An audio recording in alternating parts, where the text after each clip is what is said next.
This is Dave with DRH Acrylic Creations. Today is Resin Day. I am putting in first, I think it's part A, and this is KS resin. The part A is much thinner. So I put that down first so that it's easier to work with. Now the thicker part, which is going in now, I'm putting on top.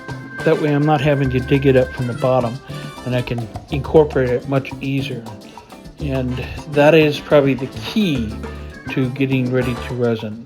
It's important that everything gets incorporated 100%. Otherwise, mix. We'll talk about that in just a second.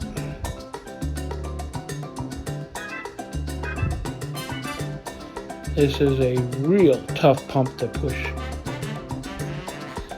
but it's so much better than having to pour it into the cup and doing too much, because being exact is absolutely crucial. You can see that I got 4 ounces there.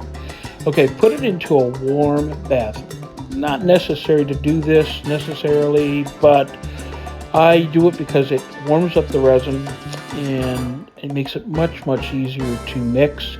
And warming the resin also allows the air bubbles to release much easier. So, mixing. You have to mix for at least 3 minutes. At least 3 minutes. And the thing about mixing is if you don't get it all incorporated and you don't scrape the sides and make sure everything is mixed up, then your setup is not going to be right. It's going to be too sticky. And if it's all done right, it will set up for you in 24 hours and cure usually about a week and a half, 2 weeks. But that's my experience. It changes depending on where you live and the weather. In the summertime, it's much easier to resin than it is in the wintertime, because that thick part is even thicker. So I'm putting back in the warm bath to warm it up just a little bit. Now I will tell you, if you do warm it up, it's going to decrease the amount of working time you have.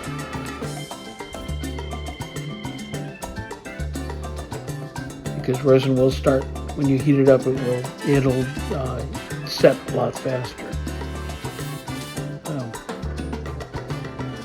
I set a timer on this, and I'll put the time up from time to time here. See what I did there? Scraping the sides, scraping the bottoms. Now, this is a silicone cup. The reason I use a silicone cup is because it cleans up a lot easier and allows me to actually get a lot more aggressive with mixing in the cup itself, because it will actually bend and allow me to scrape easier.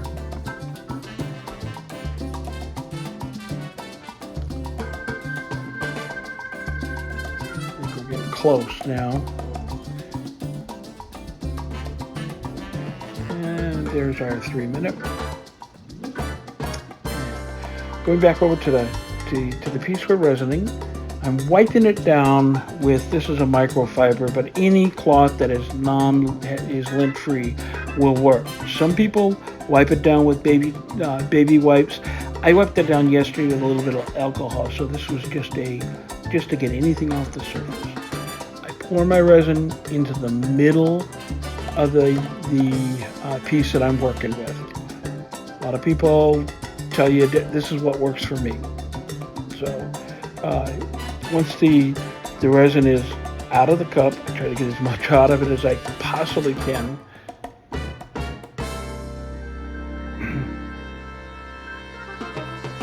Okay, put it off to the side. I'm going to apply some heat.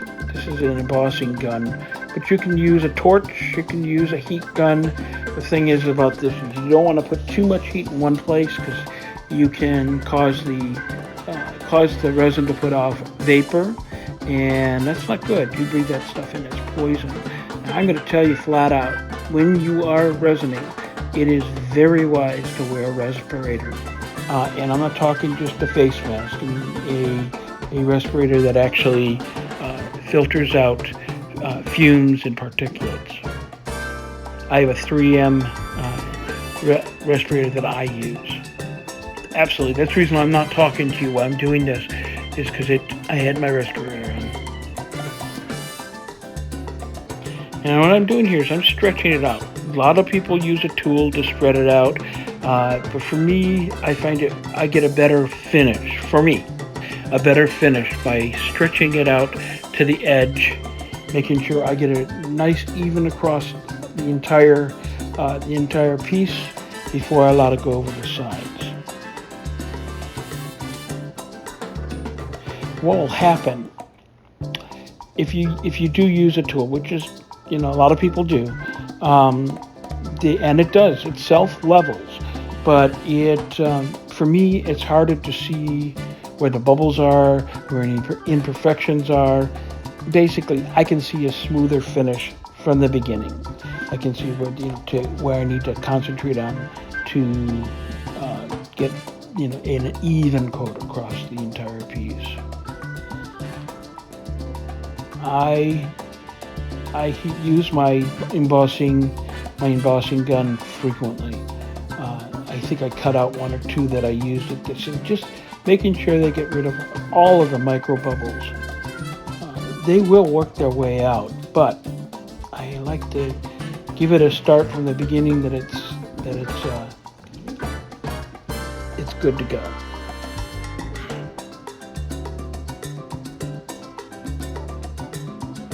This is a tedious process. It takes time, and you have to give it the time. You can't really rush this.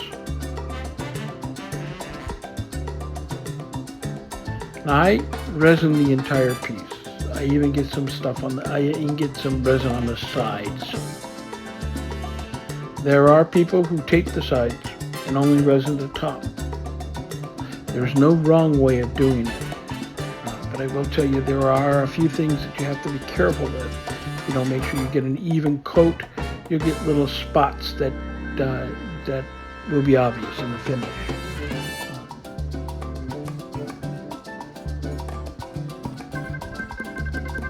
What I'm doing here is I'm allowing you to go over the side, making sure I have even coverage along the edge.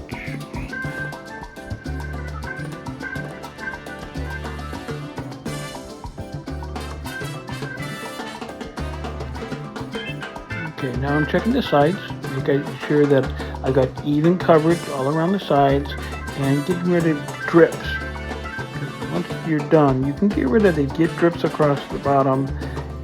You'll have to go back later and heat gun it and use a sharp edge to get it to remove them.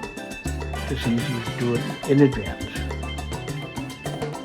Okay, I think we're about done. Time for the flyover. I want you to check out the fact that I get a nice, even finish across its entire piece. What you're looking for is a nice glass-like finish. And I found a box.